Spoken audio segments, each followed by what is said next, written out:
That's why I want to personally extend my gratitude to Justin Baldoni and Blake Lively. Chelsea Handler just roasted Blake Lively and Justin Baldoni in front of a lot of major celebrities at an award show. And I don't think Blake Lively is going to like it. I'm grateful. I think we're all grateful. And I think we're good. Please saying these were real and these were ignored, all painting Justin Baldoni to be a monster, okay? Look, she does make fun of Justin and Blake. The fact that she's making fun of it at all shows she doesn't believe it. But there's probably not going to be a sequel. It ends with us, guys. Once hailed as one of Hollywood's untouchable icons, Blake Lively now finds herself in the middle of a storm that could permanently reshape her career. For years, she carried the image of effortless grace, the actress who charmed audiences, dazzled on red carpets, and seemed immune to scandal. That polished reputation was her armor, one carefully built over time and admired by fans and insiders alike. But at the Critics' Choice Awards, that seemingly unbreakable image faltered. What should have been a night of celebration turned into a turning point, where whispers traveled faster than applause and every glance seemed loaded with judgment. Instead of basking in recognition, Lively became the focal point of scrutiny, her presence sparking curiosity and quiet ridicule. In a matter of moments, the air of invincibility that once surrounded her gave way to uncertainty. The award show, meant to honor achievements, became the backdrop for a stunning unraveling. The night revealed just how fragile Hollywood stardom can be, and for Lively, it raised an uncomfortable question. Could this be the beginning of a downward chapter in what was once a golden career? Times like these to have a distraction. I want to acknowledge that we've been through a lot lately, not just here in Los Angeles, but our entire country. Waking up every day, not knowing what news we're going to hear. And she decided to file a complaint with the California Human Rights Division. But that was really, I believe, and it was alleged by Justin's lawyers now, just a setup so that she could give the New York Times cover to do a huge hit piece on him and attempted The Critics' Choice Awards usually follow a predictable script, dazzling gowns, polished speeches, and the same safe rhythms of Hollywood praise. But this year, that familiar routine was thrown off course by Chelsea Handler, who stepped onto the stage armed with sharp wit and no interest in playing it safe. With her trademark cool stare and mischievous tone, she abandoned polite applause lines and delivered a roast that sliced straight through the glamour of the evening. Her targets? Justin Baldoni, and most cuttingly, Blake Lively. With feigned gratitude, Handler thanked them for keeping Hollywood buzzing with drama. A remark so loaded the room instantly knew where it was aimed. The audience gasped, then laughed, though uneasily, aware of the pointed nature of the jab. Handler's sarcasm wasn't softened by warmth or wrapped in humor meant to cushion the blow. Instead, it carried a deliberate chill, stripping Lively of her star aura and recasting her as nothing more than tabloid fodder. For Blake, the sting was undeniable. In seconds, years of cultivating an image of sophistication were reduced to a punchline. And what made the moment even harsher was not just Handler's precision, but the sound of Hollywood laughing along. It is important in times like these to have a distraction. And that's why I want to personally extend my gratitude to Justin Baldoni and Blake Lively. The real impact of Chelsea Handler's roast wasn't found in her words alone, it was in the reaction they sparked across the star-studded room. Rather than the forced chuckles or stiff smiles often seen during risky jokes, the audience erupted in genuine, unrestrained laughter. It wasn't hesitant, and it wasn't polite. It was loud, unfiltered, and almost relieving, as though the room had been waiting for someone to finally say the unsaid. That outpouring of laughter revealed something far more significant than amusement. It marked a turning point.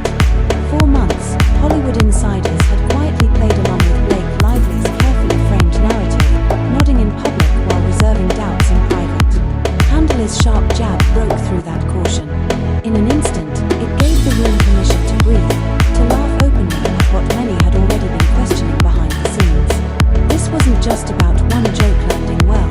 It was a collective response, a subtle but unmistakable rejection of Blake's storyline. The laughter carried an unspoken verdict. The industry was growing restless with her version of events and perhaps even prepared to move on without her. That moment didn't just stay within the four walls of the ballroom. It reverberated across Hollywood, signaling a cultural shift louder than any headline could capture. I think everybody in this room, no matter whose side you're on, we can all agree to accept that there's probably not going to be a sequel. It ends with us, guys. And there are a lot of bodies for Blake Lively. So he's first filed a defamation lawsuit against the New York Times for their totally irresponsible report about this matter, in which they made a mistake, so egregious mistakes, intentional errors. If there was any doubt about how dramatically Hollywood's mood had shifted, the cameras erased it. They zoomed in on the faces of the industry's most influential names, not background guests, but household stars whose reactions often set the tone for the cultural conversation. Reports highlighted that figures like Orlando Bloom, Emma Stone, and Ryan Gosling weren't politely grinning their way through an uncomfortable moment. Instead, they were openly doubled over, wiping tears of laughter as Chelsea Handler's punchline hit its mark. Those genuine, unscripted reactions quickly became bigger than the joke itself. Within minutes, clips of their laughter were circulating online, reposted across social media feeds, and dissected by entertainment outlets as the defining highlight of the evening. What might have been a fleeting award show moment instantly transformed into a cultural signal, amplified by endless replay and commentary. And that's what gave it weight. This wasn't simply amusement, it was endorsement. The laughter of Hollywood's A-list, broadcast across platforms, sent a clear message that the tide had turned. For years, Blake Lively had been met with steady support and admiration. But in this instant, the collective laughter of her peers read less like casual fun and more like a public verdict. It was a moment of visible fracture, signaling that the industry was ready to move forward, even if it meant leaving her carefully built image behind. Because you gotta remember Blake Lively's Justin Blake Lively's. And if all Hollywood is believing her, Ryan, well, why not? It should be funny if we are seriously taking Blake's case so serious, which we're not. And unless Blake's dropping something to warrant all the things that she did to him, yeah, Justin deserves justice. Justin deserves to get his Wayfarer back where it was. Justin gets deserved. Hollywood's reaction that night revealed more than any headline could. As cameras swept across the ballroom, they captured not just background guests but the unmistakable faces of true A-list power players, the kind of names whose opinions rippled far beyond one awards show. Among them were Orlando Bloom, Emma Stone, and Ryan Gosling. And what stood out was not polite restraint. They weren't masking discomfort with faint smiles. They were fully immersed in the moment, laughing uncontrollably, leaning over their seats, and even wiping away tears as Chelsea Handler's punchline echoed through the room. Those unguarded reactions, authentic and raw, didn't stay within the walls of the ceremony. In the digital age, moments like these travel instantly. Clips of the laughter spread across platforms within minutes, amplified by endless replays and quickly reframed by entertainment outlets as the defining snapshot of the evening. And the significance ran deeper than humor. Their laughter carried the weight of silent approval.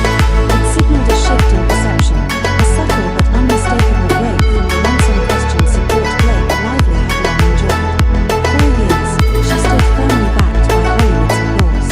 But in this moment, the collective laughter of its elite was no longer harmless fun. It was a symbolic turning point, a public acknowledgement that her narrative was wearing thin, and the industry's patience was reaching its end.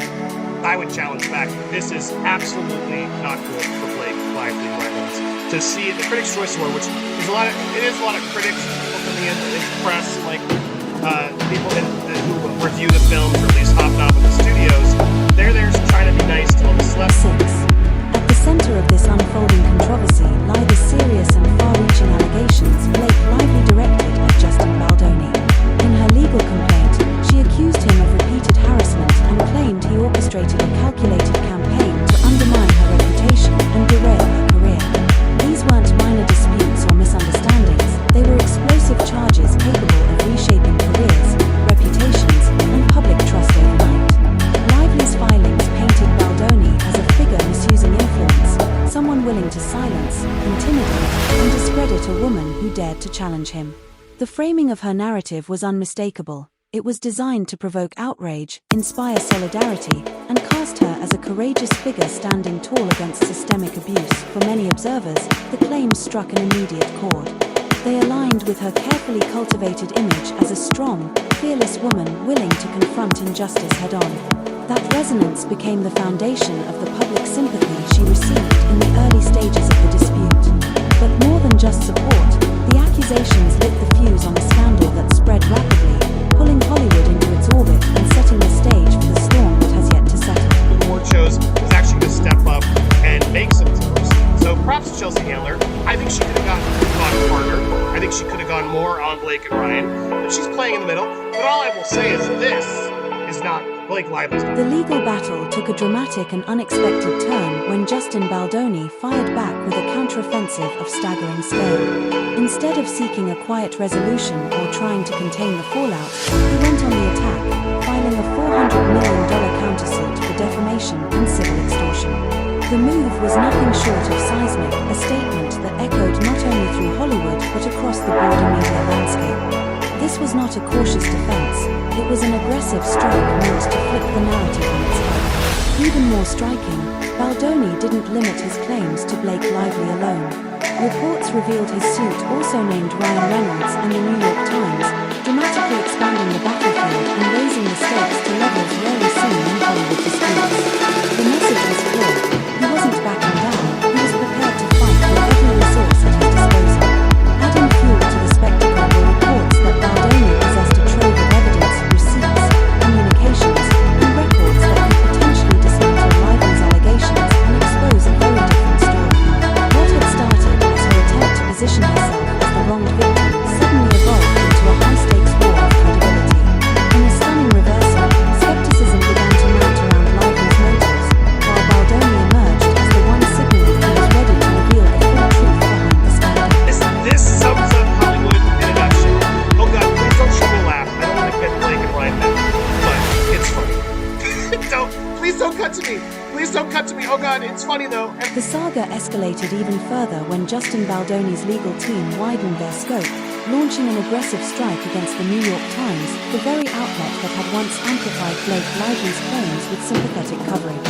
By accusing the paper of bias and journalistic negligence, Baldoni wasn't just refuting Lively's allegations, he was taking aim at the media infrastructure that had helped validate her version of events.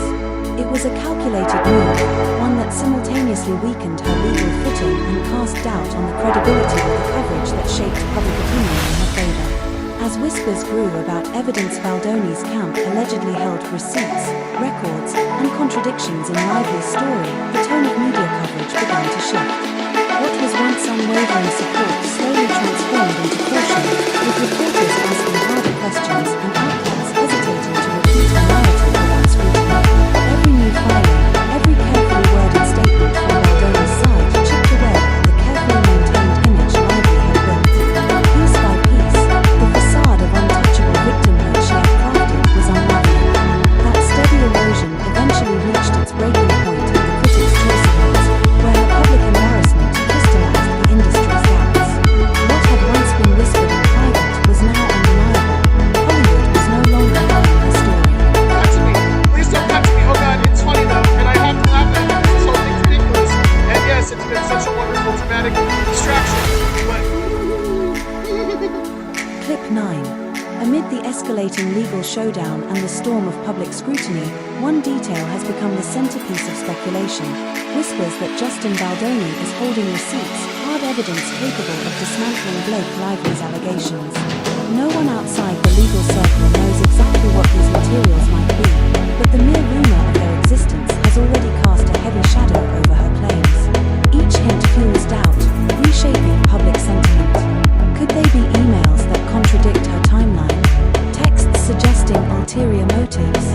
Witness statements that dismantle her account? The uncertainty leaves space for imagination, and that vacuum only deepens the suspense, weakening the credibility of her carefully maintained story. The fact that these receipts have never even been made public has, ironically, made them one of Baldoni's strongest weapons. Their looming presence alone chips away at Lively's image while fortifying his counterattack. And then comes the staggering scope of his legal strike. a $400 million countersuit that stretches far beyond Blake herself. By pulling Ryan Reynolds and the New York Times into the case, Baldoni elevated the feud into an industry-wide battle. The inclusion of Reynolds raises questions Hollywood can't ignore. Is his name there simply as leverage, a way to ramp up pressure on Lively by involving her husband? Or does Baldoni truly believe Reynolds had a hand in the alleged smear campaign, whether through influence, funding, or private maneuvering? Just as provocative is the move against the New York Times.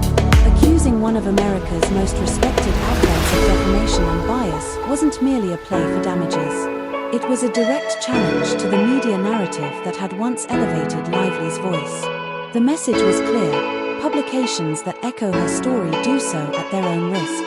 With Reynolds and the Times pulled into the crossfire, the conflict has expanded far beyond a personal dispute. It now carries implications that shake the broader foundations of Hollywood and journalism alike. Meanwhile, the consequences for Lively have been swift and punishing.